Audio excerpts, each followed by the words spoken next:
ملائكته يصلون على النبي يا أيها الذين آمنوا صلوا عليه وسلموا تسليما اللهم صل على سيدنا مولانا محمد وعلى آل سيدنا जुड़े शुरे मोहब्बतों जो आवाज़ पढ़ो अल्लाहुम्मा सल्ले माशाअल्लाह आवाज़ दें जुड़े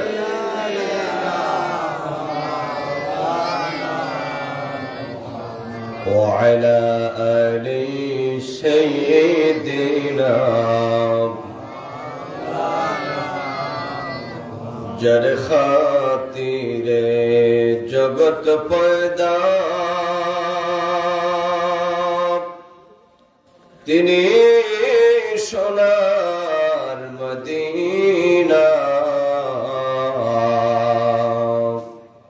মন কান্দে প্রাণ কান্দে হয়া নবীর দেওয়ানা আল্লাহুম্মা সাল্লি আলা মাশাআল্লাহ জোরে আরো জোরে গুলাম খবর একবার محمد وعلى آل سيدنا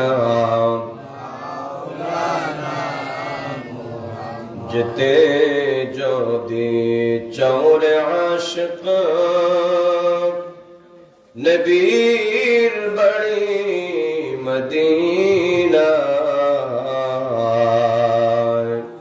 প্রাণ ভরিয়া পড়ো দরুদ ওই নবীর দেওয়ানা আল্লাহুম্মা সাল্লি আলা সাইয়্যিদিনা মাওলানা মুহাম্মদ ওয়া আলা আলি সাইয়্যিদিনা मोहब्बत একটু জিকির করুন সুবহানাল্লাহ ওয়ালহামদুলিল্লাহ লা ইলাহা ইল্লাল্লাহ সুবহানাল্লাহ ওয়ালহামদুলিল্লাহ লা ইলাহা ইল্লাল্লাহ লা ইলাহা ইল্লাল্লাহ মাশাআল্লাহ জোরে আরো জোরে ইলাহা ইল্লাল্লাহ হাসবি রব্বি জাল্লাল্লাহ মা ফি কলবি গায়রুল্লাহ বল হাসবি রব্বি জাল্লাল্লাহ মা ফি কলবি গায়রুল্লাহ নূর মুহাম্মদ সাল্লাল্লাহু লা ইলাহা ইল্লাল্লাহ সুবহানাল্লাহ ওয়ালহামদুলিল্লাহ লা ইলাহা ইল্লাল্লাহ লা ইলাহা ইল্লাল্লাহ চিন্তা করে দেখো রে মন রাতের গভীর নিশীতে বল চিন্তা করে দেখো রে মন রাতের গভীর নিশীতে ভাইরে মরণ কালে সঙ্গী হয়ে কে যাবে তোর কবরে সুবহানাল্লাহ ওয়ালহামদুলিল্লাহ লা ইলাহা ইল্লাল্লাহ লা ইলাহা ইল্লাল্লাহ আল্লাহ তুমি দয়া করো নসিব করো মদিনা বলুন আল্লাহ তুমি দয়া করো নসিব করো মদিনা আল্লাহ নূর নবীকে না দেখাইয়া কবর দেশে নিও না আল্লাহ নূর নবীকে না দেখাইয়া মরণ আমরা দিও না সুবহানাল্লাহ ওয়ালহামদুলিল্লাহ লা ইলাহা ইল্লাল্লাহ লা ইলাহা ইল্লাল্লাহ লা ইলাহা ইল্লাল্লাহ মুহাম্মাদুর রাসূলুল্লাহ সাল্লাল্লাহু আলাইহি ওয়াসাল্লাম। সকলে কলবের দিকে খেয়াল করে চক্ষু বন্ধ করে জীবনের গুনাহ মাফের আশায় মুহাব্বতের সাথে কি আওয়াজে কি সুরে একটু ইসমে জাত আল্লাহ আল্লাহ আল্লাহ আল্লাহ একসাথে আল্লাহ আল্লাহ আল্লাহ আল্লাহ আল্লাহ আল্লাহ আল্লাহ আল্লাহ আল্লাহ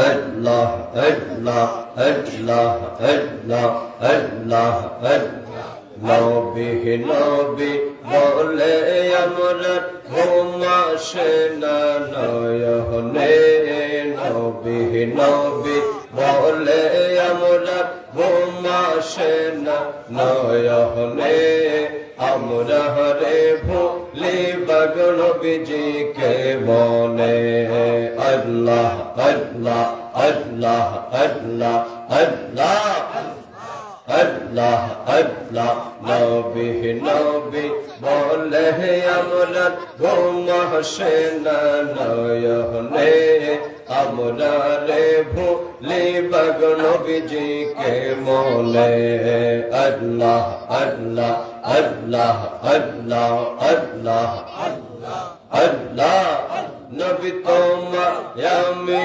ভালোবাসি পাগলের মতো মনে হইলে চোখে পানি ঝরে গো তখন আল্লাহ আল্লাহ আল্লাহ আল্লাহ নবী তোমায় আমি ভালোবাসি পাগলের মতো মনে হইলে চোখের পানি ঝরে গো তখন আল্লাহ আল্লাহ আল্লাহ পাড়ার লোকে যে যাহি বল ছাড়ব না প্রেম জীবনে পাড়ার লোকে যে যাহি বল ছাড়ব না প্রেম জীবনে আমরা রে ভুলি বাগন বিজিকে মনে আল্লাহ আল্লাহ আল্লাহ আল্লাহ আল্লাহ নবী নবী বলে আমরা ঘুমাসে না নয়নে আমরা রে ভুলি বাগন বিজিকে মনে আল্লাহ আল্লাহ আল্লাহ আল্লাহ আল্লাহ লা ইলাহা ইল্লাল্লাহ মুহাম্মাদুর রাসূলুল্লাহ। সকলেই বলুন সাল্লাল্লাহু আলাইহি ওয়াসাল্লাম।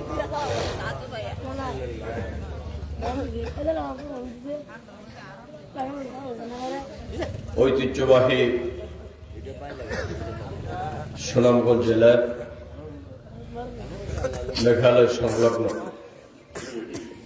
মঙ্গলকাটা দুর্লভপুর জামে মসজিদ ও যুব সংঘের উদ্যোগে আয়োজিত আজকের এই বার্ষিক ওয়াজ মাহফিল 2025 সালের সম্মানিত সভাপতি জনাব মোহাম্মদ ওয়াহিদউদ্দিন সাহেব, বীর মুক্তিযোদ্ধা, প্রধান মুরব্বী ও বিশিষ্ট সমাজসেবক জনাব মোহাম্মদ শাহাদাত আলী সাহেব, সভাপতি অত্র জামে মসজিদ, জনাব মোহাম্মদ নুরু মিয়া সাহেব, সহ সেক্রেটারি অত্র জামে মসজিদ ও জনাব মোহাম্মদ এলন মিয়া সাহেব, বীর মুক্তিযোদ্ধা। আমার পূর্বে আপনাদের সামনে অত্যন্ত সুন্দর ভাষায় তাকরীর পেশ করেছেন বিশিষ্ট ইসলামী চিন্তাবিদ হযরত মাওলানা মুফতি শমশের আলী মুজাদ্দিদি সাহেব সহ দিগর উলামায়ে কেরাম, মুরব্বিয়ান আযম, যুবক বন্ধুরা, কচি কাঁচা মাসুম বাচ্চারা, স্কুল কলেজ মাদ্রাসা বিশ্ববিদ্যালয়তে অধ্যয়নরত আমার প্রাণপ্রিয় ছাত্র ভাইরা, পর্দানিশীন আবেদা রাহিমানি ওয়া রাহিমাকুমুল্লাহ। মহান আল্লাহ পাক জাল্লা শানুহু আম্মা নওয়ালুহুল পাক শাহী দরবারে কালিমাতুশ শুকর আদায় করে পড়ছি আলহামদুলিল্লাহ। মহান আল্লাহ পাক যে আজকের এই সুন্দর বেহেশতের বাগানে আমাদেরকে এই গভীর রাতে প্রচন্ড ঠান্ডাকে উপেক্ষা করে আমাদেরকে জান্নাতের বাগানে আসা এবং বসা, কিছু কথা বলা এবং শোনার তৌফিকটুকু দান করেছেন। এই জন্য আপনারা বেজার না খুশি? অল্প নাকি বেশি? তাহলে সে কায়দায় পড়েন আলহামদুলিল্লাহ। সম্মানিত সুধী, যেহেতু রাত অনেক গভীর হয়ে গেছে আর অন্যদিকে প্রচন্ড ঠান্ডা, মনে হচ্ছে আমরা কোনো কোল্ড স্টোরেজের ভিতরে বসা আছি। এত ঠান্ডা আবুল কালাম ভাই আপনার এলাকায়। এরপরও যে আপনারা এত সমস্ত মানুষ, পেন্ডাল ভর্তি মানুষ, বাইরেও দাঁড়িয়ে আছেন অসংখ্য মানুষ, আপনারা যারা, আমি আপনাদের জন্য দোয়া করি আল্লাহ পাক যেন আপনাদের জীবনের গুনাহগুলা মাফ করে দেন, আমাদেরকেও যেন মাফ করে দেন এবং আপনাদের মর্যাদা যেন বৃদ্ধি করে দেন। সবাই পড়েন আমিন। বিশেষ করে আমার বাম পাশে বসা আছেন এলাকার গর্ব, মৌলভীবাজার এর বিশিষ্ট ব্যবসায়ী, কয়েকবারের প্রধানমন্ত্রী কর্তৃক স্বর্ণপদকপ্রাপ্ত ব্যবসায়ী, কালাম নার্সারি হিসাবে সকলে জানে আমার ভাই, আপনাদের এলাকার সুসন্তান জনাব আবুল কালাম সাহেব। সম্মানিত হাজির, যেহেতু আপনারা কষ্ট করে বসছেন, আমাকে বলা হয়েছে এমন কিছু বিষয় সম্পর্কে আপনাদের সামনে অতি অল্প সময়ের মধ্যে কিছু কথা বলবো ইনশাআল্লাহ। এই জন্য আপনাদের দুইটা জিনিস চাই, একটা হচ্ছে মনোযোগ আর একটা হচ্ছে ধৈর্য, আর তার সাথে মাঝে মধ্যে একটু আল্লাহ এবং রাসূলের পক্ষে আওয়াজ দিবেন। পারবেন তো? যেরকম বলছেন মনে হচ্ছে ঠান্ডা আপনাদের লাগছে খুব বেশি। কি ঠান্ডা কি আমাদেরকে দুর্বল করে দিবে? মাশাআল্লাহ, এই তো বোঝা গেল এখানে ইমানদার নবী প্রেমিকেরা বসা। সকলে মহব্বতে বলেন আল্লাহু আকবার, বলেন ইয়া রাসূলুল্লাহ। মাশাআল্লাহ, এই তো বোঝা গেল এখানে কিছু নবী প্রেমিকেরা আছেন। সম্মানিত সুধী, নাম্বার 1, এই পৃথিবীতে আমাদের একটা পরিচয় আছে, আমরা হলাম ইমানদার মুসলমান। কথা বুঝে থাকলে জবাব দেন, আমরা কি মুসলমান? আমার এই কথাগুলো বুঝলে বাকি কথা বুঝতে আপনাদের সহজ হবে। আমাদের পরিচয় হচ্ছে আমরা হলাম ইমানদার মুসলমান। এই মর্মে আমরা কালিমা পড়েছি লা ইলাহা ইল্লাল্লাহু মুহাম্মাদুর রাসূলুল্লাহ। পড়েন যারা, পড়েন লা ইলাহা ইল্লাল্লাহু মুহাম্মাদুর রাসূলুল্লাহ। সকলে পড়ুন সাল্লাল্লাহু আলাইহি ওয়াসাল্লাম। আমরা আরো পড়েছি আশহাদু আল্লা ইলাহা ইল্লাল্লাহু ওয়াহদাহু লা শারীকা লাহু ওয়া আশহাদু আন্না মুহাম্মাদান আবদুহু ওয়া রাসূলুহু। পড়েন না সকলে? পড়েন, ঈমান তাজা হবে, জীবনের গুনাহগুলো মাফ হবে। বলেন সকলে আশহাদু আল্লা ইলাহা ইল্লাল্লাহু ওয়াহদাহু লা শারীকা লাহু ওয়া আশহাদু আন্না মুহাম্মাদান আবদুহু ওয়া রাসূলুহু। এই কালিমাগুলো আমরা পড়েছি। এই যে কালিমা পড়লাম, এই কালিমার বাংলা অর্থ কি? বাংলা অর্থ হচ্ছে আল্লাহ ভিন্ন কোনো ইলাহ নাই, কোনো মাবুদ নাই। লা ইলাহা ইল্লাল্লাহ মুহাম্মাদুর রাসূলুল্লাহ সাল্লাল্লাহু আলাইহি ওয়াসাল্লাম আল্লাহ পাকের সর্বশ্রেষ্ঠ বান্দা এবং রাসূল। মুফাসসিরিনে কেরামগণ বলেন, এই কালিমার মধ্যে দুইটা অংশ। কয়টা অংশ?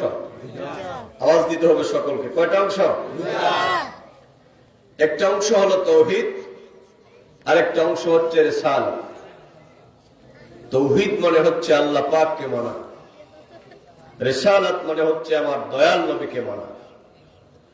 আমি যদি আজকের এই দুর্লভপুরের এই শত শত জনতাকে যদি প্রশ্ন করি, আমার কলেজ বিশ্ববিদ্যালয়ের ছাত্র ভাইরা, কলেজের টুকরা যুবক বন্ধুরা, সম্মানিত মুরব্বী বাবাজিরা, পর্দানিশীল মা বোন যারা আছেন, আপনার একটু কথা বুঝে থাকলে জবাব দেন। আমাদের ভিতরে আল্লাহ এবং রসুলের প্রতি ঈমান আছে না নাই? আছে। যে এরকম বললেন, শব্দটা এরকম বললে হবে না। ঈমানের দাবি দুর্বল চিত্তে বলতে নাই।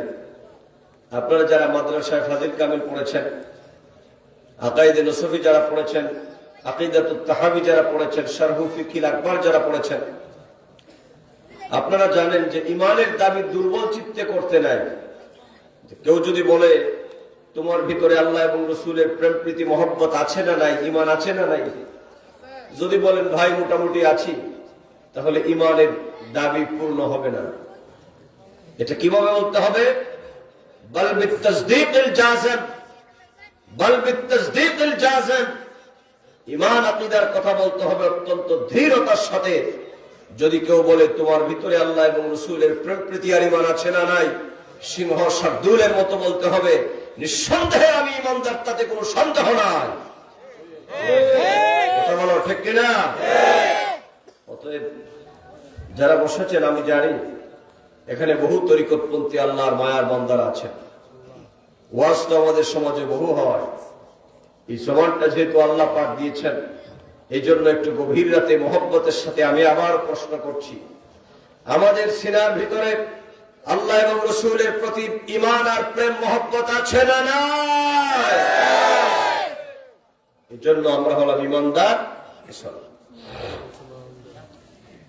লা ইলাহা ইল্লাল্লাহ হচ্ছে তাওহীদ মানা, মুহাম্মাদুর রাসূলুল্লাহ হচ্ছে রিসালাত মানা, আমার নবীকে মানা। এখন যদি প্রশ্ন করেন আপনারা যে কেউ যদি কলিমার এক অংশকে মানে, অপর অংশকে যদি কেউ বাদ দেয়, তাহলে সে কি ঈমানদার হতে পারবে? এই কথাটাও আমরা বলবো না। এই কথার ব্যাপারে দেখি আল্লাহ পাক তিনি কি বলছেন। যেমন এক আয়াতে আল্লাহ পাক বলেন, وَمِنَ النَّاسِ مَن يَقُولُ آمَنَّا بِاللَّهِ وَبِالْيَوْمِ الْآخِرِ وَمَا هُمْ بِمُؤْمِنِينَ। আল্লাহ পাক বলেন, ওগো নবী আমার, এই বিশ্ব চরাচরের মধ্যে এক শ্রেণীর মানব সম্প্রদায়দেরকে দেখতে পাবেন যারা বলে ওমিনান নাসি মান ইয়াকুলু আমান্না বিল্লাহ, ওরা বলে আমরা আল্লাহ পাকের উপর ঈমান গ্রহণ করেছি, ওরা বলে আমরা আল্লাহকে মানি, আল্লাহ পাকের হুকুম মানি। এরপরে তারা বলবে ওয়াবিল ইয়াউমিল আখির, এবং আমরা পরকাল দিবসের উপর আমরা ঈমান এনেছি। ওদের নামাজ আছে, রোজা আছে, হজ আছে, যাকাত আছে, তাসবিহ আছে, পরকালের ভয়ে তাদের চোখের মধ্যে পানি আছে। আর মানুষদেরকে তারা বলে কয় ভাই কান্দো কান্দো, জীবনের গুনার জন্য আল্লাহর দরবারে কান্দো। আদম নবী একটা গুনাহ করে, ওরা বলে মানুষকে বুঝায়, ভাই আদম নবী একটা গুনাহ করে 350 বছর কাঁদছে, তোমরা আখিরাতের ভয়ে কান্দো। আচ্ছা বলুন তো দেখি, সুম্মা মাআদাল্লাহ, এইরকম কথা যারা বলে আদম নবী একটা অপরাধ করে 300 বছর কাঁদছে, আপনারা বলুন ওই লোকের ঈমান আছে না নাই? কথা বলেন। আহলুস সুন্নাত ওয়াল জামাতের আকীদা হচ্ছে নবী আলাইহিমুস সালামদের কোনো গুনাহ নাই। আরে বাবা কথা বলেন না।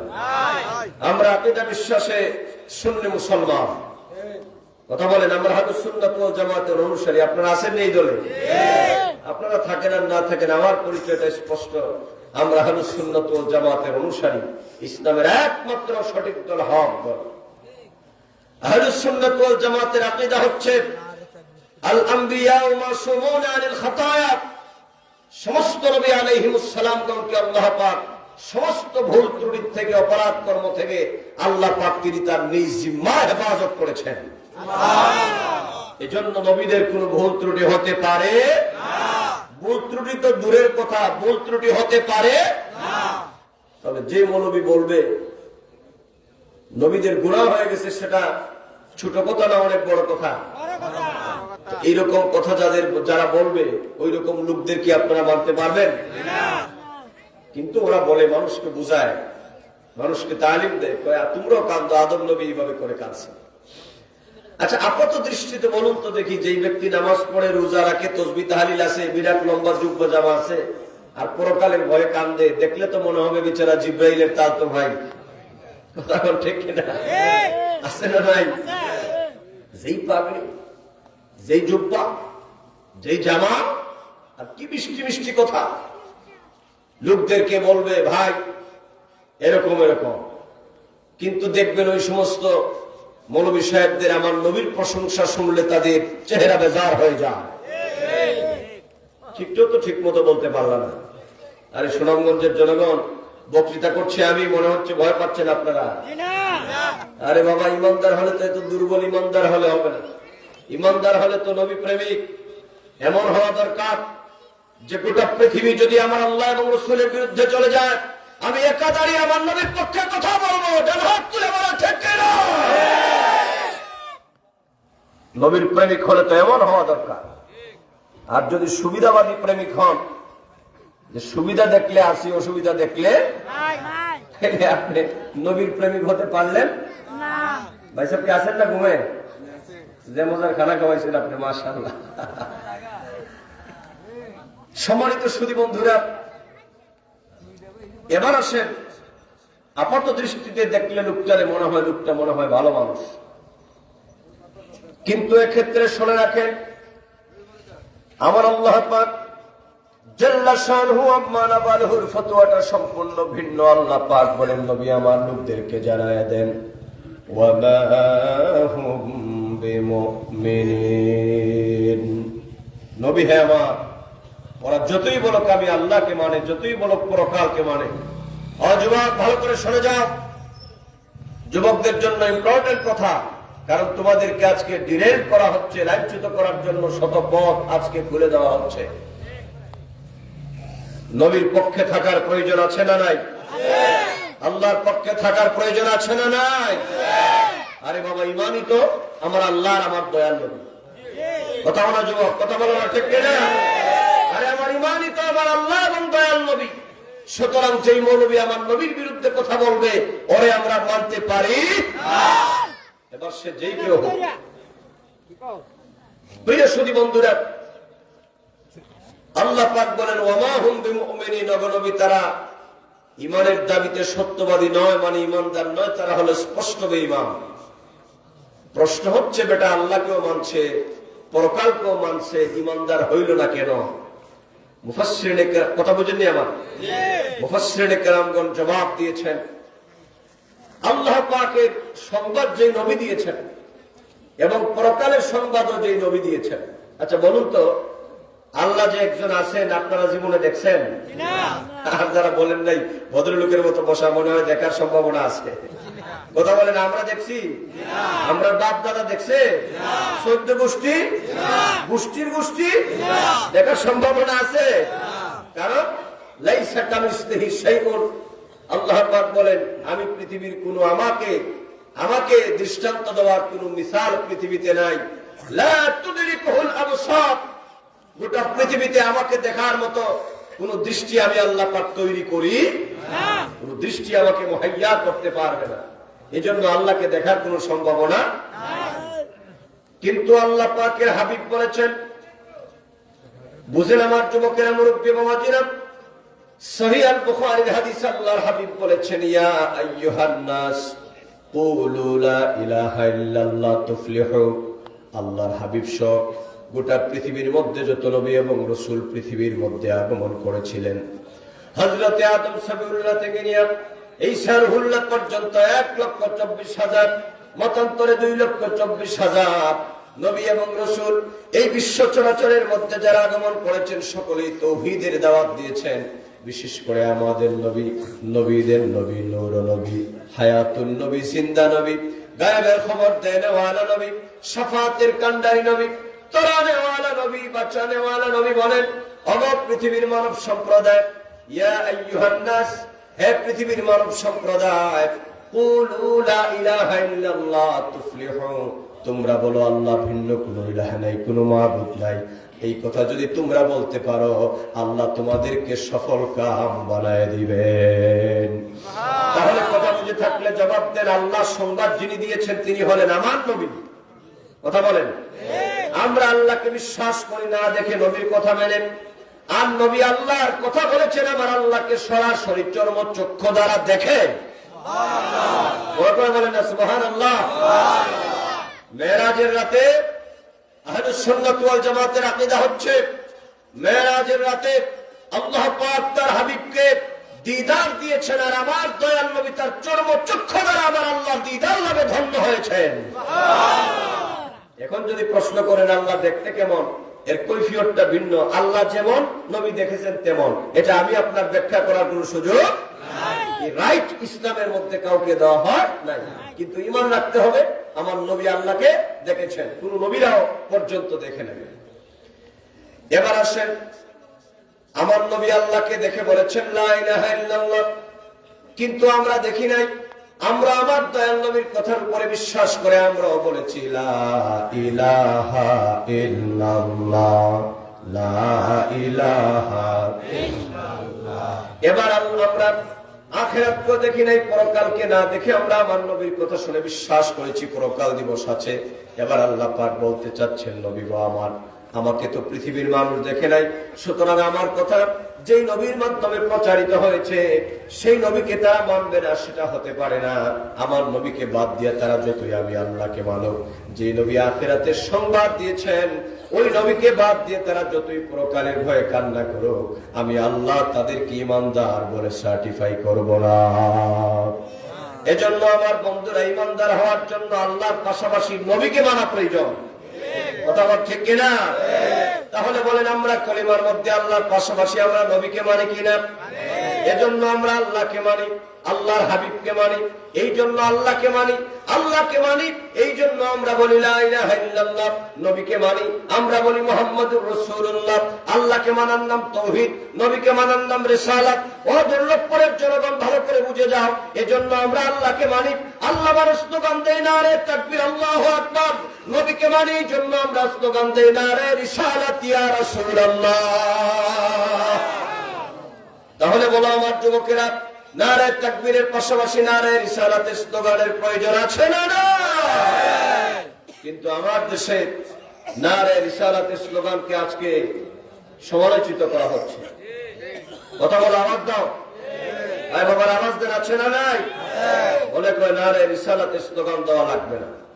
আবার নারে রিসালাতের স্লোগান দিলে বহু মৌলানা সাহেবরা বেদাত বলেন। আরে বাবা, নারে রিসালাতের স্লোগান এটা তোমার বাপ দাদার স্লোগান নয়, এটা হচ্ছে আমার নবী মানার স্লোগান। আর নবী মানা হচ্ছে ঈমানদারের পূর্ব শর্ত। অতএব আজকের মাহফিলের প্রথম শিক্ষা, দুর্লভপুরবাসীকে আমি হৃদয়ের গভীর থেকে প্রশ্ন করতে চাই। তাহলে এই কথা যদি বুঝে থাকেন, হৃদয় থেকে একটা ওয়াদা করেন, যত জীবন আমরা বেঁচে থাকবো তত জীবন নারে তাকবীরের পাশাপাশি, আল্লাহর স্লোগানের পাশাপাশি, তাওহীদের স্লোগানের পাশাপাশি নারে রিসালাতের স্লোগান দিতে রাজি আছি না নাই? দুই হাত তুলে বলা আছি না নাই? বলো ইয়া রাসূলুল্লাহ, নারে রিসালাত, নারে রিসালাত, নারে তাকবীর, নারে রিসালাত। জোরে বলেন মারহাবা। কথা বুঝে আসছে নাকি কোন অসুবিধা আছে? আর আমরা ব্যক্তিগতভাবে শিক্ষক মানুষ, ছাত্রদেরকে যেভাবে পড়ায় চেষ্টা করি আপনাদেরকে এইভাবে বোঝানো। তাহলে নারে রিসালাতের স্লোগান জায়েজ না না জায়েজ, এই কথাকে আর কোন মোল্লা মৌলবীর ফতোয়ায় বাদ দিবেন? যে মৌলবী বলবে জায়েজ নাই, বলবেন মৌলানা সাহেব থাকো তোমার ফতোয়া নিয়া, আমি আসি আবার আল্লাহ রসুল নিয়া। কথা বলো না ঠিক কিনা? কারণ মরলে তোমার আমার কবরে কোন মোল্লা মৌলবী যাবে না, তোমার আমার কবরে যাবে মুহাম্মদুর রাসূলুল্লাহ সাল্লাল্লাহু আলাইহি ওয়াসাল্লাম। এই জন্য আমরা আল্লাহকেও মানি, আমরা নবীকেও মানি। এই জন্য আমরা পড়ি লা ইলাহা ইল্লাল্লাহু মুহাম্মাদুর রাসূলুল্লাহ, লা ইলাহা ইল্লাল্লাহ মুহাম্মদ রাসূলুল্লাহ, বল লা ইলাহা ইল্লাল্লাহ মুহাম্মদ রাসূলুল্লাহ, বল লা ইলাহা ইল্লাল্লাহ। আরেকটু আওয়াজ দিয়ে গুনাহ মাফ হবে, একই সাথে বলেন লা ইলাহা ইল্লাল্লাহ মুহাম্মদ রাসূলুল্লাহ, বল লা ইলাহা ইল্লাল্লাহ মুহাম্মদ রাসূলুল্লাহ, লা ইলাহা ইল্লাল্লাহ মুহাম্মদ রাসূলুল্লাহ। এই জীবনের গুনাহ খাতা মাফ করো তুমি আল্লাহ, বলাই জীবনের গুনাহ খাতা মাফ করো তুমি আল্লাহ, লা ইলাহা ইল্লাল্লাহ মুহাম্মদ রাসূলুল্লাহ, বল লা ইলাহা ইল্লাল্লাহ মুহাম্মদ রাসূলুল্লাহ, লা ইলাহা ইল্লাল্লাহ মুহাম্মদ রাসূলুল্লাহ। এই জীবনের গুনাহ খাতা মাফ করো তুমি আল্লাহ, বলাই জীবনের গুনাহ খাতা মাফ করো তুমি আল্লাহ, লা ইলাহা ইল্লাল্লাহ মুহাম্মদ রাসূলুল্লাহ, বল লা ইলাহা ইল্লাল্লাহ মুহাম্মদ রাসূলুল্লাহ। হাসবি রব্বি জাল্লাল্লাহ মা ফি কলবি গায়রুল্লাহ, বল হাসবি রব্বি জাল্লাল্লাহ মা ফি কলবি গায়রুল্লাহ, নূরে মুহাম্মদ সাল্লাল্লাহ, লা ইলাহা ইল্লাল্লাহ, জোড়ে নূরে মুহাম্মদ সাল্লাল্লাহ, লা ইলাহা ইল্লাল্লাহ, বল লা ইলাহা ইল্লাল্লাহ মুহাম্মদ রাসূলুল্লাহ, বল লা ইলাহা ইল্লাল্লাহ মুহাম্মদ রাসূলুল্লাহ। লা মাকসুদা ইল্লাল্লাহ লা মাওজুদা ইল্লাল্লাহ, বল লা মাকসুদা ইল্লাল্লাহ লা মাওজুদা ইল্লাল্লাহ, লা মাবুদা ইল্লাল্লাহ, লা ইলাহা ইল্লাল্লাহ, জুড়ে লা মাবুদা ইল্লাল্লাহ, লা ইলাহা ইল্লাল্লাহ, বল লা ইলাহা ইল্লাল্লাহ মুহাম্মদ রাসূলুল্লাহ, বল লা ইলাহা ইল্লাল্লাহ মুহাম্মদ রাসূলুল্লাহ। জোরে বলেন মারহাবা। তাহলে আমরা নারে তাকবীরের স্লোগান দিব, নারে রিসালাতের স্লোগান দিব। আর আমরা যেহেতু ইসলামের সঠিক দল, মূল দলে আছে আহলুস সুন্নাত ওয়াল জামাত, এই জন্য আমরা বলবো আহলুস সুন্নাত ওয়াল জামাত জিন্দাবাদ, বা আমরা সুন্নি মুসলমান সুন্নি সম্মেলন জিন্দাবাদ বলেন ইনশাআল্লাহ। এই স্লোগানগুলো কি আপনাদের মনে থাকবে? কথা বলেন, মনে থাকবে? আমরা যদি নবীর পক্ষে থাকি, নবীর পক্ষে স্লোগানের প্রয়োজন আছে না নাই? অতএব মাহফিল গুলাতে আমরা বলবো নারে তাকবীর, আল্লাহু আকবার, নারে রিসালাত, ইয়া রাসূলুল্লাহ। এবার আসুন নাম্বার 2, আল্লাহ পাক এই পৃথিবীতে তার দয়াল নবীকে প্রেরণ করেছেন।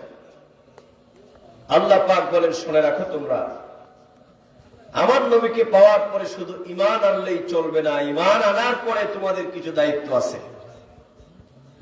ঠিক যেমন ভাবে আল্লাহর প্রতি শুধু ঈমান আনলেই চলবে না, আল্লাহর প্রতি যারা ঈমান এনেছে তারা আল্লাহর হুকুম হাকামকে মানতে হবে। আল্লাহর হুকুম হাকামের মধ্যে হচ্ছে নামাজ আদায় করা, আল্লাহর হুকুমের মধ্যে হচ্ছে রোজা রাখা, আল্লাহর হুকুমের মধ্যে হচ্ছে হজ আদায় করা, আল্লাহর হুকুমের মধ্যে হচ্ছে যাকাত দেওয়া, আল্লাহর হুকুমের মধ্যে হচ্ছে পিতামাতার খেদমত করা, আল্লাহর হুকুমের মধ্যে হচ্ছে এই পৃথিবীর মধ্যে সৎকর্ম যত ছোটই হোক সেই সৎকর্মকে বাদ না দেওয়া। তো একজন ব্যক্তি যদি বলে আমি আল্লাহকে মানি, শুধু আল্লাহকে মানি বললেই চলবে না, আল্লাহর হুকুম মানার প্রয়োজন আছে না নাই? যুবকেরা বলে আল্লাহর হুকুম মানার প্রয়োজন আছে না নাই?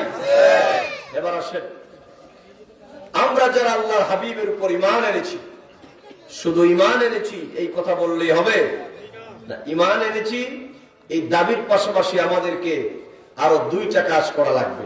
কথা বলেন কয়টা? অপর আয়াতের মধ্যে আল্লাহ পাক বলেছেন নবীজির প্রতি ঈমান আনার পরে তোমাদেরকে 3টা কাজ করা লাগবে। কথা বলেন কয়টা?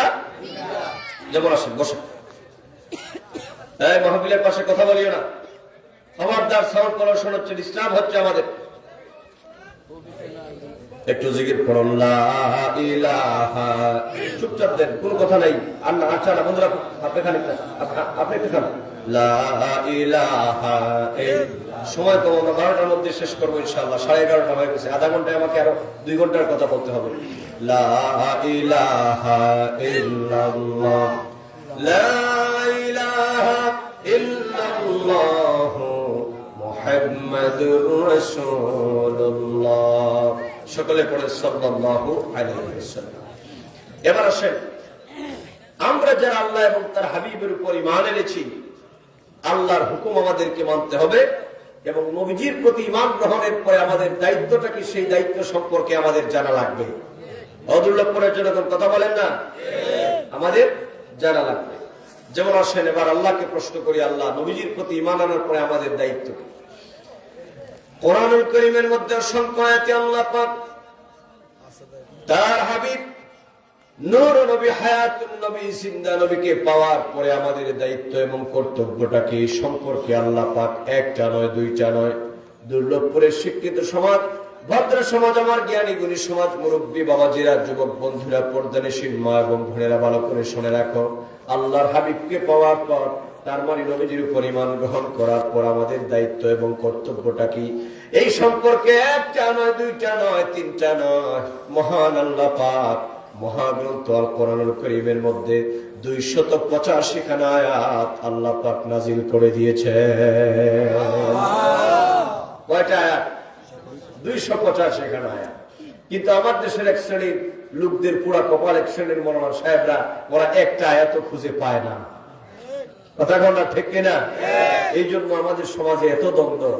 যদি খুঁজে পাইতো, যদি একটু পড়াশোনা করতো, যদি একটু ওনারা ইনসাফের সাথে কথা বলতো, তাহলে কি এই সমাজে এত দ্বন্দ্ব থাকার কথা ছিল ভাই? এবার আসেন, আপনাদেরকে একটা কথা আপনাদেরকে বলুন। আচ্ছা, অসুবিধা নেই, বলুন। আমার প্রিয় সুধী বন্ধুরা, আল্লাহ পাক জাল্লা শানুহু আম্মা নামানুহু তার হাবিবকে পাওয়ার পরে আমাদের দায়িত্ব এবং কর্তব্যটা কি সম্পর্কে আল্লাহ পাক এক আয়াতের মধ্যে তিনি ঘোষণা করেছেন। ভালো করে শুনেন, আল্লাহ পাক বলেন, ফাল্লাযীনা আমানু বিহি ওয়া আযযারুহু ওয়া নাসারুহু ওয়াত্তাবাউন নূরাল্লাযী উনজিলা মাআহু উলাইকা হুমুল মুফলিহুন। জুড়ে বলুন আল্লাহু আকবার, মহব্বতে বলুন ইয়া রাসূলুল্লাহ।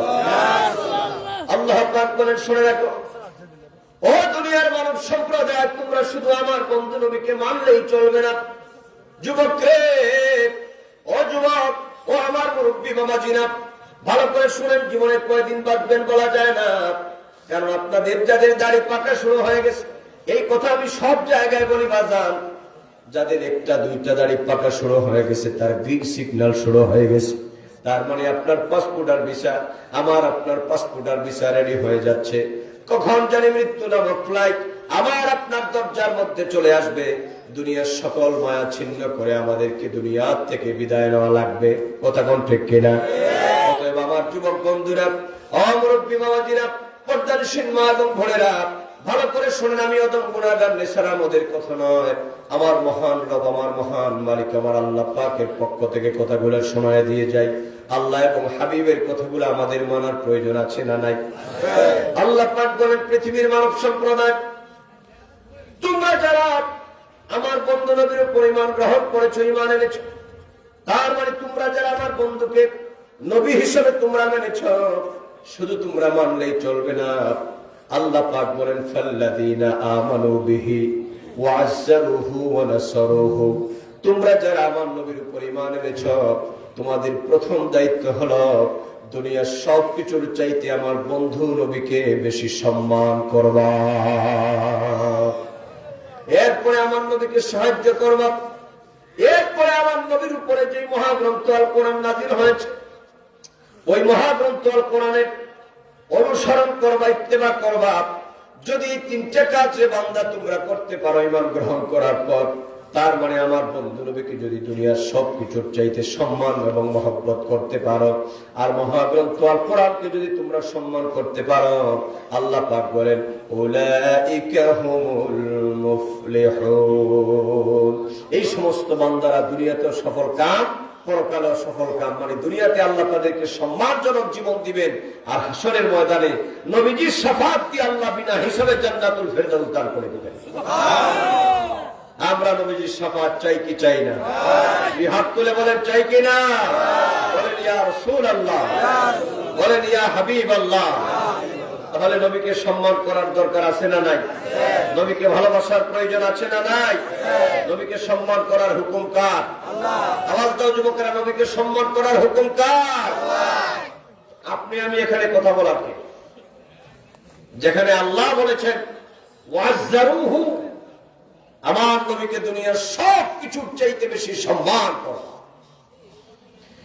এবার আসেন, আমরা যে মাঝে মধ্যে নবীজিকে সালাম দেই, একটু সালাম দেই না আমরা?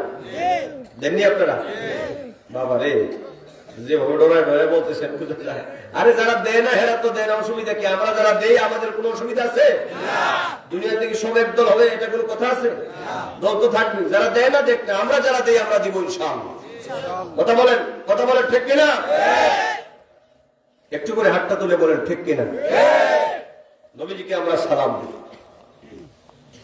এই সালাম নিয়ে বাংলাদেশে বহু দ্বন্দ্ব, বহু তর্ক বিতর্ক আছে। আমরা বলি মৌলানা সাহেব আপনি মূল মশালা বুঝেন নাই। আপনি যদি মূল মশালা বুঝতেন তাহলে এখানে কথা বলার ক্ষেত্রে আপনি খুব সতর্ক হতেন। এবার আসেন, আল্লাহ কই নবীকে সম্মান করবা। কথা ভালো করে বুঝেন, মূল কথাটা মূল কথাটা এবার আসেন, নবীকে আমরা কদ্দুর সম্মান করব, নবীকে আমরা কদ্দুর তাজিম করব। নবীকে কদ্দুর সম্মান এবং তাজিম করবেন। প্রিয় ভাই, আমরা তো হাসরে যদি আল্লাহ জিজ্ঞেস করে আমরা কোনো জবাব দিতে পারবো না। নবীর মহব্বত যতটুকু আদায় করার দরকার আমরা তার সিকিভাবে আদায় করি না। অথচ সাহাবায়ে কেরামগণ রিদওয়ানুল্লাহি তাআলা আলাইহিম আজমাইন গোটা পৃথিবীর ধন দৌলত, টাকা পয়সা, বাড়ি ঘর, স্ত্রী সন্তান, পরিবার পরিজন, বিত্ত বৈভব, দুনিয়ার নেতৃত্ব কর্তৃত্ব সব কিছুকে পেছনে ফেলে আল্লাহ হাবিবের প্রেম প্রীতি আর মহব্বতকে যারা প্রাধান্য দিয়েছেন, এই জন্যই তারা সাহাবে রাসূল, যাদের জন্য আল্লাহ পাক দুনিয়ায় থাকতে জান্নাতুল ফেরদাউসের গ্যারান্টি দিয়েছেন। আর আমাদেরকে বলেছেন তোমরা নবীর মহব্বত শিক্ষার জন্য সাহাবায়ে কেরামদের অনুসরণ করো। সুবহানাল্লাহ বলেন।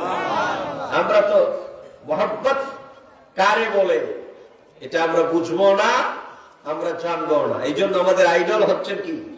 সাহাবায়ে কেরাম। কথা বলেন, আমাদের আইডল কারা? এই মর্মে আল্লাহর হাবিব বলেন সাহাবিকান নুজুম, আমার এক একজন সাহাবী হচ্ছে আকাশের তারকা তুল্য।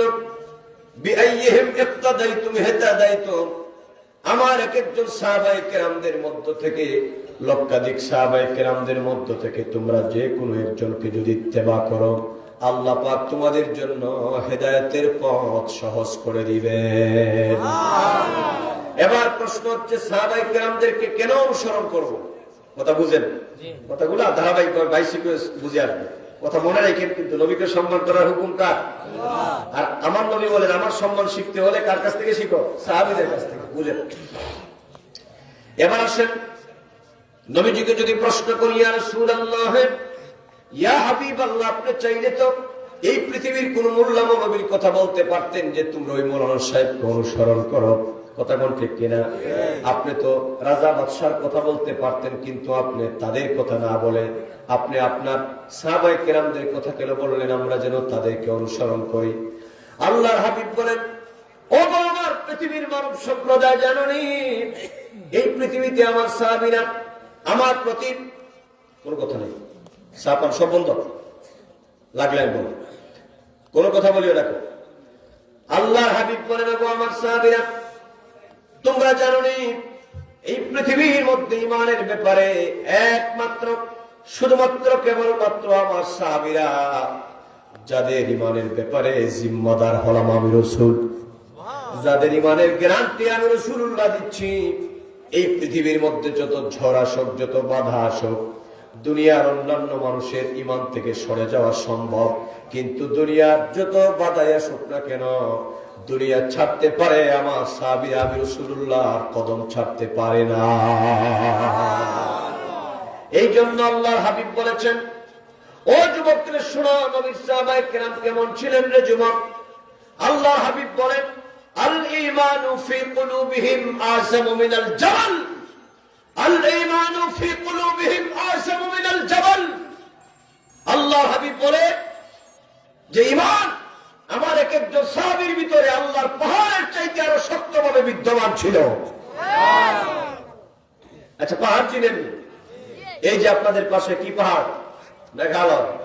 সকল লোকেরা গিয়া যদি মেঘালয়ের ঠেলা মারেন যে বেটা জায়গা ইন্ডিয়ার ভিতরে, পাহাড় যাবেন আপনার হাত যাইব, কথা কন না।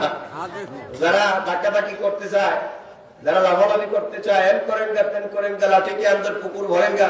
বাংলাদেশে তো এখন কত তাল ধরছে, এই করবো সেই করবো, আকাশ দিয়া নৌকা চালাইবো, মাটির নিচ দিক দিয়ে প্লেন চালাইবো, কথার তো কোনো শেষ নাই, আসলে একটারও আগামাতা নাই।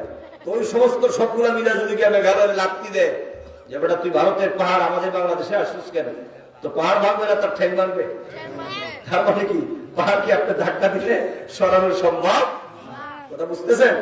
নবীজি কেন পাহাড়ের সাথে তুলনা করলেন? নবীজি বললেন, আমার এক একজন সাহাবীর ভিতরে আল্লাহর পাহাড়ের চাইতে শক্ত ঈমান বিদ্যমান।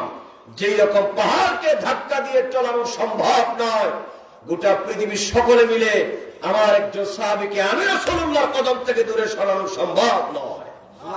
আল্লাহু আকবার, আল্লাহু আকবার। ঈমানদার কারে বলে? ঈমানদার কারে বলে? এবার আসেন, নবীর সাহাবীদের ভিতরে নবীজির প্রতি প্রেম প্রীতি মহব্বত কেমন ছিল। যেহেতু প্রসঙ্গক্রমে এসেছে, আমি রিওয়ায়াতটা আপনাদেরকে একটু বলে দেই। একটা ছোট্ট ঘটনা বলি আপনাদেরকে, নবীজির প্রতি সাহাবায়ে কেরামদের কেমন ভালোবাসা ছিল। তাফসীরে রুহুল বয়ান সম্ভবত ৫ম খণ্ডের মধ্যে রিওয়ায়াতটা এসেছে। আল্লাহর নবী সাহাবী হযরতে আবু বকর সিদ্দিক রাদিয়াল্লাহু তাআলা আনহু নাম আপনারা সকলে শুনেছেন, যাকে সিদ্দিকে আকবর বলা হয়, যার ব্যাপারে বলা হয়েছে আফদালুন নাস বাদাল আম্বিয়া। গোটা পৃথিবীর মানুষের মধ্যে নবীদের পরে যার মর্যাদা তিনি হলেন আবু বকর। কথা বলেন ঠিক কিনা? ও দুর্লভপুরের জনগণ, এই ঘটনাটা শোনার পরে নবীর মহব্বত কেমন হবে আমি নেশারামত যেন বলতে না হয়, নিজের বিবেককে প্রশ্ন করবেন, ইসলাম কোন দিকে আর আমরা কোন দিকে, ইসলাম কোথায় আর আমরা কোথায়, নবী সাহাবায়ে কেরামগণ কোথায় আর আমরা কোথায়। এই মহব্বতের কথা শোনার পরে আপনারা বিচার বিশ্লেষণ করবেন। হযরতে আবু বকর সিদ্দিক রাদিয়াল্লাহু তাআলা আনহুর একটা ঘটনা এসেছে তাফসীরে রুহুল বয়ানের মধ্যে।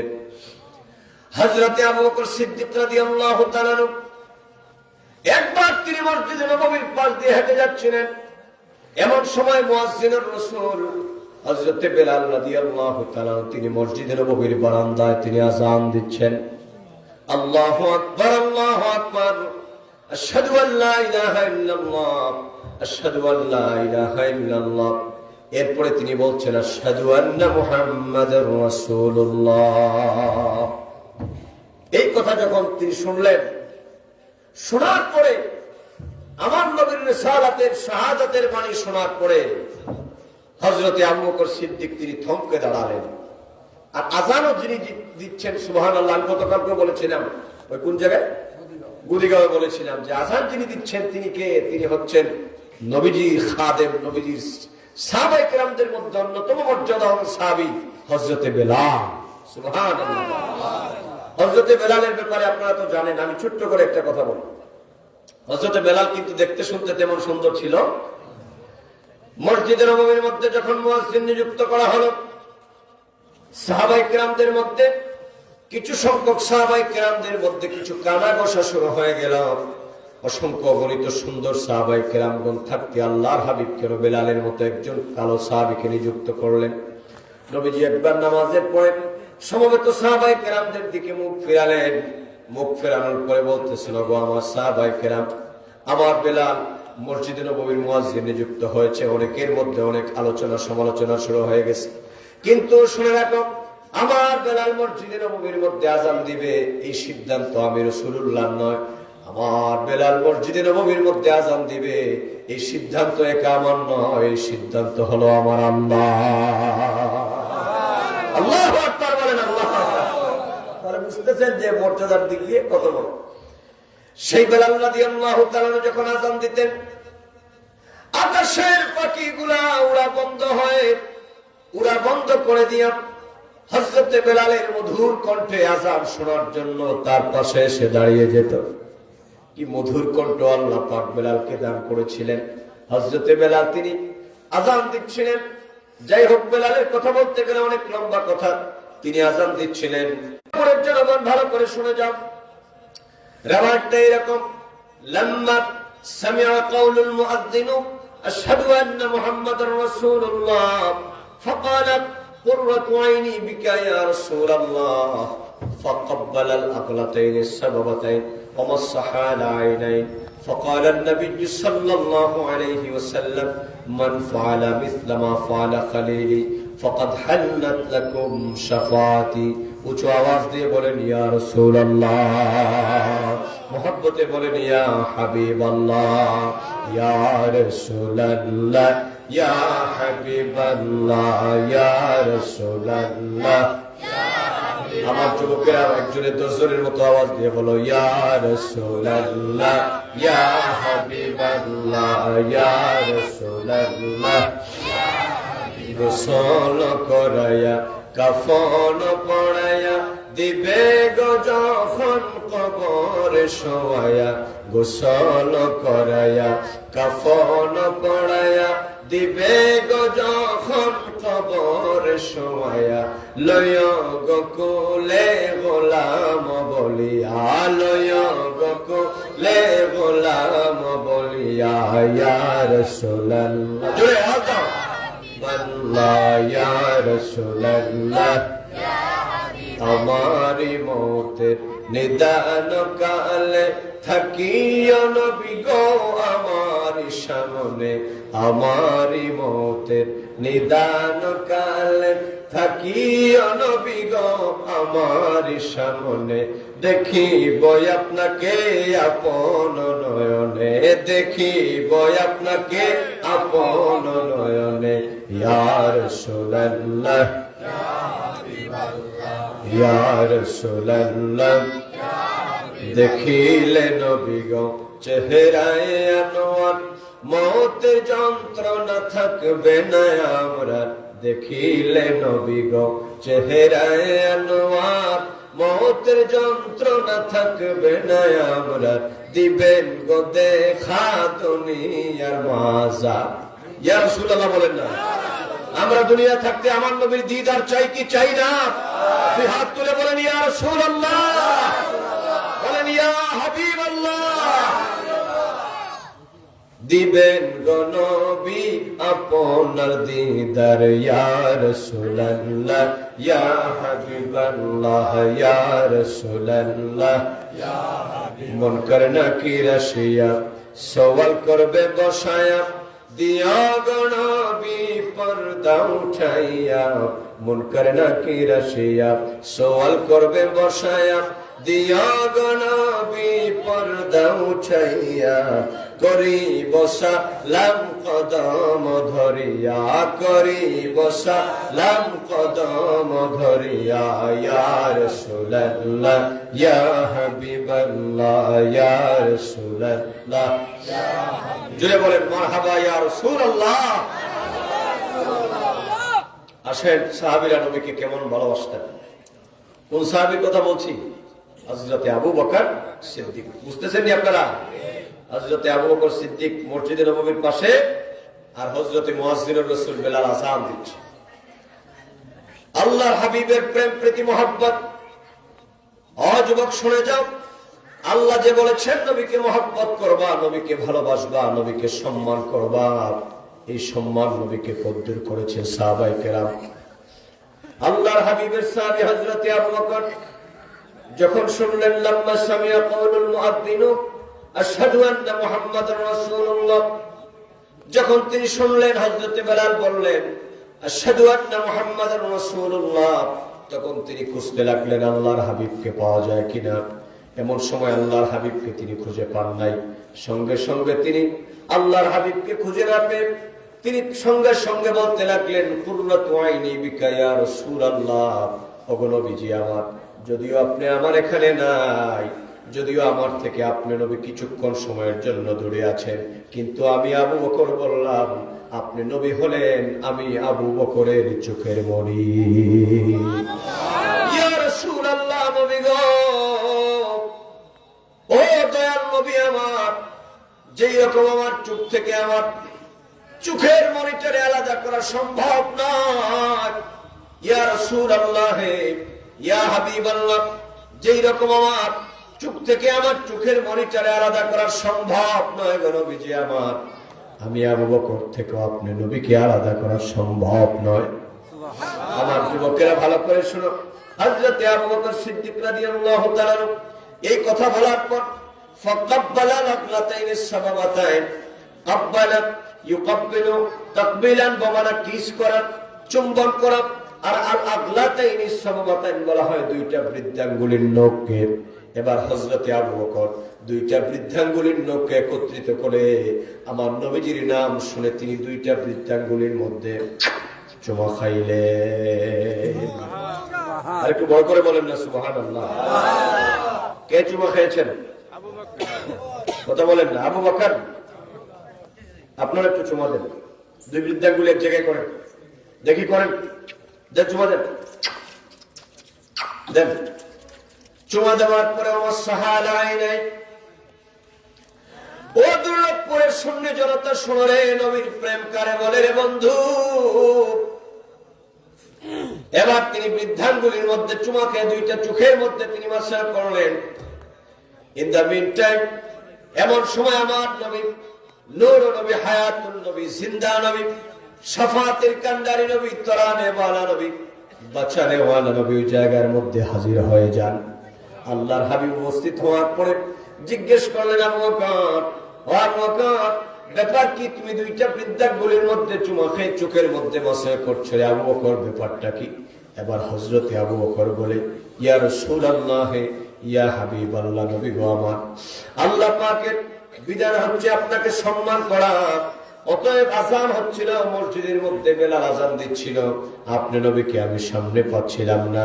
এবার আপনি নবীর নামটা নিয়ে আমি দুইটা বৃদ্ধাঙ্গুলির মধ্যে চুমা দিয়ে আমি চোখের মধ্যে মাসাজ করে দিলাম। আল্লাহর হাবিব নূর নবী, হায়াতুন নবী, জিন্দা নবী এই কথা শোনার পর হযরতে বেলাল, হযরতে আবু বকর সিদ্দিক রাদিয়াল্লাহু তাআলা মাথার মধ্যে হাত দিয়ে বলে, আবু বকর,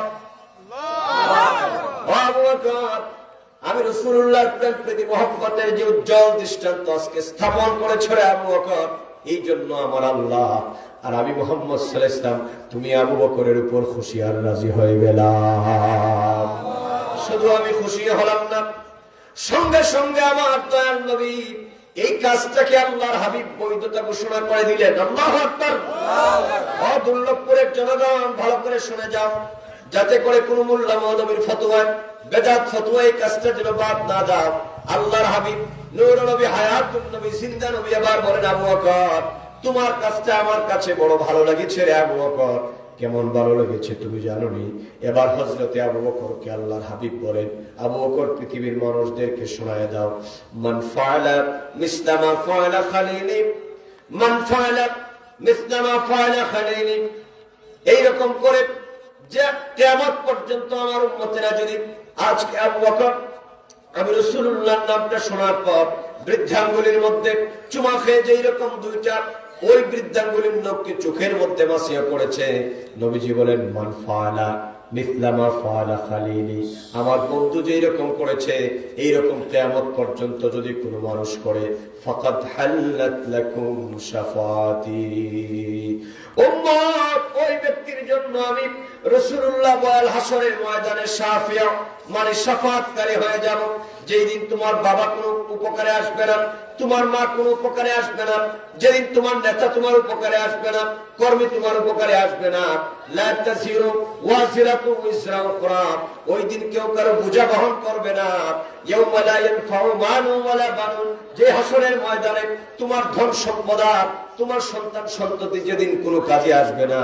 আল্লাহর হাবিব বলেন ওই দিন আমি রাসূলুল্লাহ, ওই যে তুমি দুর্লভপুরে আমার নামটা শোনার পরে রে ও উম্মত, তুমি যে আমার নামটা শুনে চোখে দুইটা বৃদ্ধাঙ্গুলি চোখের মধ্যে বাসা করেছিলাম, হাসরের ময়দানে আল্লাহর হাবিব বলেন ওই দিন আমার উম্মতটারে আমি তাই না আমার মুখের সাথে আনবো, আর আমি শাফাত করে করে আল্লাহর জান্নাতে পৌঁছায় দিব। জোরে বলুন সুবহানাল্লাহ। আওয়াজ দিয়ে বলেন ইয়া রাসূলুল্লাহ, মুহাব্বতে বলেন ইয়া হাবিবাল্লাহ। আমরা হাসরে নবীজির শাফাত চাই কি চাই না? আওয়াজ দিয়ে বলো চাই কি না?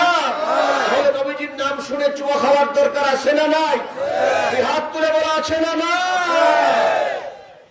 নাকি কারো ফতোয়া শুনে বাদ দিবেন? কথা বলেন বাদ দিবেন? যদি কেউ ফতোয়া দেয় বলবেন থাকো মিয়া তোমার ফতোয়া নিয়ে, আমরা আছি নবীজির প্রেম প্রীতি মহব্বত নিয়ে। কথা বলেন ঠিক কিনা? আর এটা কি দুনিয়ার কোন সাধারণ মানুষের বানানো আমল না? আবু বকর সিদ্দিক, কথা বলেন কে? আবু বকর সিদ্দিক রাদিয়াল্লাহু তাআলা। সুবহানাল্লাহ। এখন আসেন আরেকটা কথা বলি। এখন আপনারা বলবেন হুজুর আচ্ছা এটা না আবু বকর সিদ্দিক করছে, এখন যে আমরা 1500 বছর পরে এলাম দুর্লভপুরের মানুষ, আমরা নবীর নাম শুনে চুমু খাওয়ার বিধান আছে, প্রশ্ন দাঁড়ায় না? আসেন আমি আপনাদেরকে ডকুমেন্টটা শোনায় দিয়ে যাই। আল্লাহর হাবিব নূর নবী, হায়াতুন নবী, জিন্দা নবী বলেন উম্মত, আজও যদি তোমাদের মসজিদের মধ্যে দুর্লভপুর মসজিদে আযান হবে, কিয়ামত পর্যন্ত যতদিন দুর্লভপুর মসজিদে বা পৃথিবীর যে কোনো জায়গায় আযানের মধ্যে আমার নামটা যখন উচ্চারিত হবে, নবীজি বলেন মান সামিআ ইসমি ফিল আযান ফাকাব্বালা ইবহামাই। দেখেন আগের রওয়ায়াতের মধ্যে বলা হয়েছে আফলাতাইন সাবাবাতাইন, এখানের মধ্যে বলা হয়েছে আল ইবহামাইন। আল ইবহামাইন মানে দুইটা বৃদ্ধাঙ্গুলির নখ, বুঝেন তো? দুই বৃদ্ধাঙ্গুলির নখকে আরবিতে কি বলা হয়? আল ইবহামাইন। নবীজি বলেন মান সামিয়া ইসমি ফিল আযান, কোন ব্যক্তি যদি আযানের মধ্যে আমি নবীজির নাম শুনলো, আল্লাহর হাবিবের নাম আযানের মধ্যে আছে না নাই? আস্তে কথা বলেন, আবার তো তাড়াতাড়ি 12টা হয়ে গেছে, তাড়াতাড়ি বলো। আযানের মধ্যে আল্লাহর হাবিবের নাম মুবারক আছে না নাই? নবীজি বলেন আযানে আমার নাম শোনার পর যদি কোনো ব্যক্তি তার দুইটা বৃদ্ধাঙ্গুলির নখের মধ্যে চুমা খায় এবং ওই নখটা দুইটা যদি তার চোখের মধ্যে মাসহ করে দেয়, দুর্লভপুরের জনগণ আল্লাহর হাবিব বলেন লাম ইয়াউম আবাদা, আল্লাহর হাবিব বলেন ওই ব্যক্তিটা তার হায়াতে কোনোদিন তার দুইটা চোখ অন্ধ হয়ে যাবে না। আল্লাহু আকবার, আল্লাহু আকবার।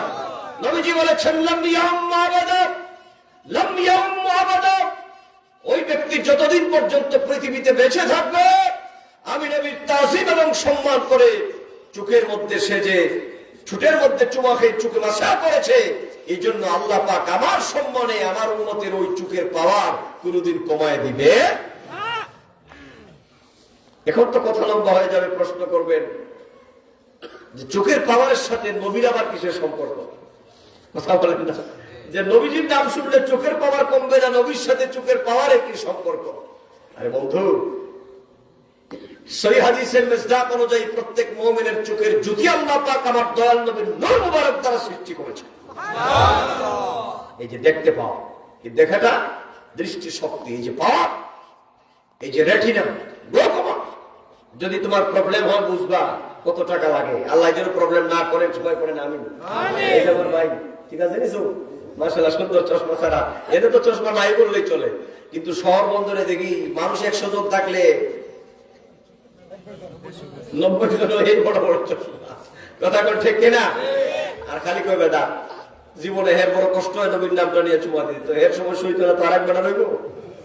তো আমরা নবীর নাম নিয়ে চুমা খেতে চাই কি না? নবীর নামের সাথে চোখের যদি সম্পর্ক কি জানেন? আমার দেশের এক শ্রেণীর মৌলবী সাহেবরা আবার এটা বেদাত বলবে। কথা বলেন না, আছে না নাই? আর বেদাত তো বাংলাদেশে এমন পাইকারি ধরে বলে এটা বেদাত, ওইটা বেদাত, এটা নাই, ওইটা নাই, নামাজের আগে পিছে সুন্নত নাই, নামাজের পরে দোয়া নাই, ইয়া নবী সালামু আলাইকা নাই, নাই নাই মনে হয় এর বাপদাদা ছাড়া ইসলামে আর কিচ্ছু নাই। কথা বলা ঠিক না? একদল লোক আছে শুধু নাই আর নাই, আরেকদল ভাই হচ্ছে বেদাত পার্টি আর শিরকের পার্টি, এটা বেদাত সেটা বেদাত। তাদের বেদাত এত বেদাত শুনলে মনে হয় ওদেরকে মনে হয় বেদাত আর শিরকের ডিলারশিপ কেউ দিছে, যে ডিলারশিপ দিছি বেটা, ইচ্ছা মতো বেদাত বল, খালি কয় বেদাত খালি কয় বেদাত। আরে বেটা তুমি বেদাত বলবা, তুমি বেদাত বলবা, বেদাতের সংজ্ঞা তো জানে না। যদি হের দাঁড় করে বলেন, আমি দায়িত্ব নিয়ে বলছি, আমরা সারা বাংলায় বলি যেগুলো আজকে সহিহ হাদিসের দোহাই দেয়, ওইগুলারে যদি ডাক দিয়া বলেন বেটা সহিহ হাদিসের একটা সংজ্ঞা আরবিতে বলো, ওর বাপ দাদাও পারবে না, কিন্তু হে নিজেও সহিহ হাদিস। কয়েকদিন ওই যে সৌদি আরব আমিরাতে থাইকা দেখে আসে, ওইগুলো আমরা অনুসরণ করা যাবে না। আমরা কি সৌদিদের অনুসরণ করব না কোরআন হাদিস অনুসরণ করব? এই যে মাহফিল করেন আপনারা কেন? যে আমরা যদিও মাদ্রাসায় অনেক লোকেরা আপনারা বলেন হুজুর যদিও আমরা মাদ্রাসায় যেতে পারি নাই, কিন্তু হক্কানি রব্বানি আলেমদেরকে আমরা আনি যাতে কোরআন হাদিসের সহি জ্ঞানগুলো আমাদের মধ্যে বলে দেন। কথা বলা ঠিক না? অতএব তুমি বেদাত বলতে পারো। আমার দেশের এক শ্রেণীর মোল্লা মৌলবীরা যদিও বেদাত বলে, আমার দেশের জাতীয় কবি সম্রাট কবি কাজী নজরুলের নাম কি আপনারা শুনেছেন? আসেন, কবি কাজী নজরুল কিন্তু নবীরে ঠিকই চিনছে। সুবহানাল্লাহ। দেখেন কবি কাজী নজরুল কি কয়, নবী মোর নূরে খোদা তার তোরে সকল পয়দা। সুবহানাল্লাহ বলেন না? নবী মোর নূরে খোদা মানে নবী আল্লাহর নূর, আর তার তোরে, তোরে মানে কি? জন্যে। বাংলায় তোরে শব্দের অর্থ কি? জন্যে বা কারণে। নবী মোর নূরে খোদা তার তোরে সকল পয়দা, আদমের পেশানিতে তারি নূরে রোশনী। নবী মোর পরশমণি, নবী মোর সোনার খনি, নবী নাম জপে যে জন সেই তদ জাহান। আরে বাবা আপনারা তো সুনামগঞ্জের মানুষ, এত বেরো শৈল হইব কেমনে? সুনামগঞ্জের মানুষের তো একটা ভাব চাপ আলাদা। কথা কও ঠিক না? এই সুনামগঞ্জে বহু ভাবক মানুষের জন্ম হয়েছে। বুঝলাম না আপনারা তো ভাব দিচ্ছে একেবারে, ঠান্ডা লাগছে বেশি? তাহলে বলেন, নবী মোর নূরে খোদা তার তোরে সকল পয়দা, আদমের পেশানিতে তারি নূরে রোশনী। কবি কাজী নজরুল আরো কি কয়, চাঁদ সূরজ গ্রহ তারা তারি নূরের ইশারা, আদমের পেশানিতে তারি নূরে রোশনী। নবী মোর পরশমণি, নবী মোর সোনার খনি, নবী নাম জপে যে জন সেই তদ জাহান। আরে ভাই কবি কাজী নজরুলের সিনেন দি আপনারা দেখেন। এই তুমি আইসো কেন ডিস্টার্ব করো? রাখো, হ্যাঁ কাম নেই। কবি কাজী নজরুল ছাত্ররা দেখি, ছাত্রকার আসো, হাত তুলো, ছাত্ররা হাত তুলো দেখি। আছে আছে, কেটা কিছু নাই, বহু আছে, ছাত্র আছে, অনেক আছে মাশাআল্লাহ। আচ্ছা অসুবিধা নেই, ঠিক আছে। কাজী নজরুল আচ্ছা ছাত্র ছাড়াও আছে, একটা মেজারমেন্ট নিলাম আর কি, ছাত্র ছাড়াও যারা। কবি কাজী নজরুল কে জানেন? একটু শোনেন।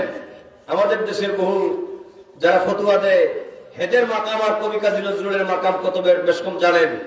কবি কাজী নজরুল যিনি আমার নবীর শানে, ও যুবক শোনো, যিনি আমার নবীজির শানে ৪৫০০ কবিতা লিখেছেন।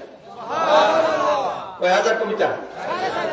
আরে বাবা রে, কবিতাও কি সুবহানাল্লাহ। কবি কাজী নজরুলের কবিতা দিয়ে যদি খালি ওয়াজ করতে, আপনারা হুজুরদেরকে বলেন যে হুজুর কবি কাজী নজরুল নবীরে কেমন ভালোবাসে। আরে কবি কাজী নজরুল কেমন করে শিখছে জানেন? দুঃখের দিনের দরদি মোর নবী কামলিওয়ালা,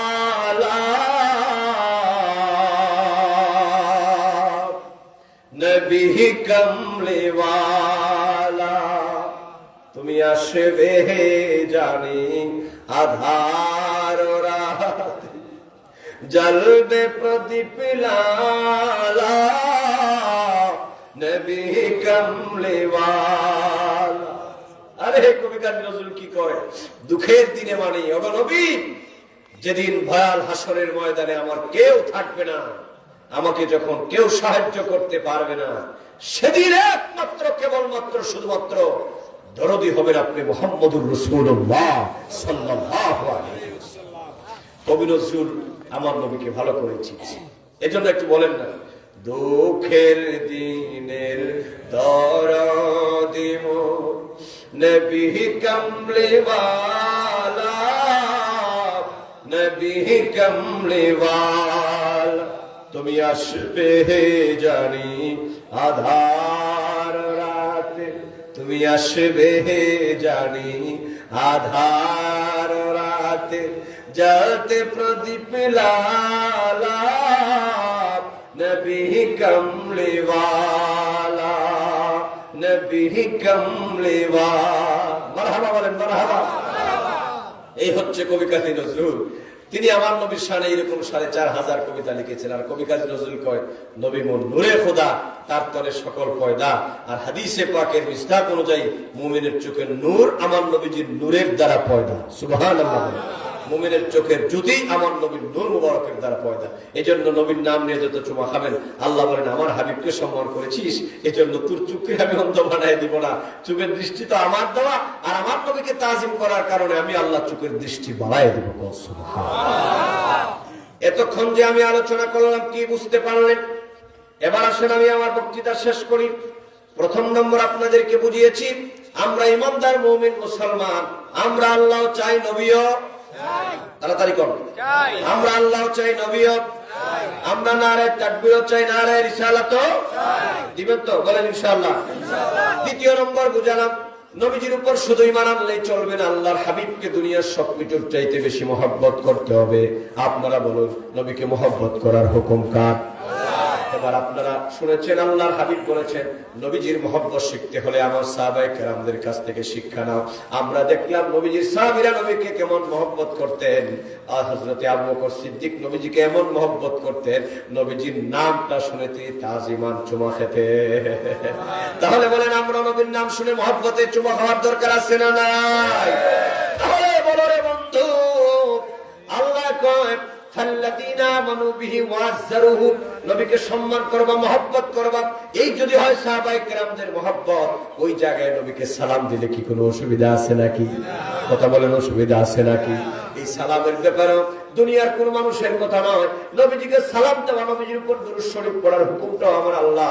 আপনারা এই জন্য একখানা আয়াত আপনারা সকলে জানেন, আপনারা সকলেই জানেন, আল্লাহ পাক বলেছেন, ইন্নাল্লাহা ওয়া মালাইকাতাহু ইউসাল্লুনা আলান নবী ইয়া আইয়ুহাল্লাযীনা আমানু সাল্লু আলাইহি ওয়া সাল্লিমু তাসলিমা। এই আয়াতের বিস্তার অনুযায়ী আমরা নবীকে সালাম দেই, আমরা নবীজিকে সালাম দেই, ইয়া নবী সালামু আলাইকা বলি। আপনারা তো নবীজি সালামের পক্ষে আছেন তো? বলেন ইনশাআল্লাহ, বলেন ইনশাআল্লাহ। আজকে জুমার বয়ানে বলেছিলাম, চেষ্টা করবেন কারো কোনো ফতোয়া শুনবেন না, আমরা নবীকে সালাম দিব। এই সালাম দেওয়ার হুকুম দুনিয়ার কোন মানুষের নয়, এই হুকুম হচ্ছে আমার আল্লাহ। আমি আর সামনের দিকে গেলাম না, প্রচন্ড ঠান্ডা।